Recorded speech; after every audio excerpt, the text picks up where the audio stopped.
سمجھتے, اور ہمارا آپ کا جھگڑا ان کا جھگڑا ہوتا ہے ہم رفع الیدین فاتحہ خلف الامام میں, کیونکہ وہ اس کو ہی بنیاد سمجھتے ہیں. اس پہ تو حنفیوں کو لڑنے کی بھی ضرورت نہیں ہے, لڑنے کا حق ہی نہیں ہے. وہ بولتے ہیں 4 مسلک برحق ہے, تو امام شافعی تو رفع الیدین کرتے ہیں نا, آمین بالجہر کرتے ہیں نا, امام کے پیچھے سورہ فاتحہ پڑھاتے ہیں, فرض کہتے ہیں. تو جب آپ 4 کو برحق کہتے ہو تو اس پہ لڑائی کیسے کرتے ہو؟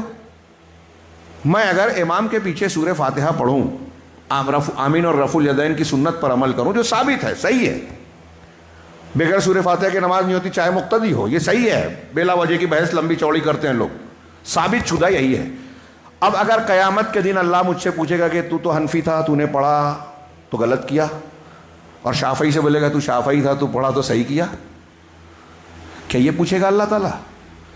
میں اپنے حنفی دوستوں سے آپ سوال کیجئے کہ اس پہ بحث مت کرو. آپ بولتے ہو نا کہ شافعی بھی صحیح ہیں, تو امام شافعی بول رہے ہیں امام کے پیچھے سورہ فاتحہ پڑھنا چاہیے, تو اگر میں پڑھتا ہوں اور یہ بولوں کہ شافعی ہوں تو آپ بولیں گے بھی بہت ٹھیک ٹھاک, چلو کوئی بات نہیں تم شافعی ہو. لیکن اگر میں پڑھتا ہوں اور کہوں کہ میں اللہ کے نبی صلی اللہ علیہ وسلم کی حدیث اور سنت پر عمل کر رہا ہوں, آپ کے حکم پر عمل کر رہا ہوں, تو آپ بولتے غلط. نبی کی بات مان کے اگر عمل کر رہا ہوں تو آپ بول رہے ہو غلط ہے, امام شافعی کی بات مان کے کر رہا ہوں تو آپ بولتے ہو صحیح ہے. کیا کہہ رہے ہیں آپ؟ کس کا درجہ آپ نے اونچا کر دیا, نبی کا یا امام کا؟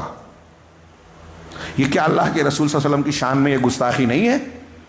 یہ گستاخیاں ہیں جو تقلید کے نام پر اور سلسلے کی بیعت کے نام پر کہ پیر صاحب کی بات مانیں گے, قرآن حدیث کو نہیں مانتے, نہیں پڑھتے, ان کا خواب مان رہے ہیں, اس کی وہ حدیث نہیں مان رہے ہیں, گمراہی ہے. اور ایسے لوگ ہمارے ہاں پیچھ میں گھوم پھر رہے ہیں. ہم کہتے ہیں, لوگ کہتے ہیں ارے وہ مسلمان ہی ہے نا, چلو اپنے حساب سے عمل کر رہے ہیں. نہیں,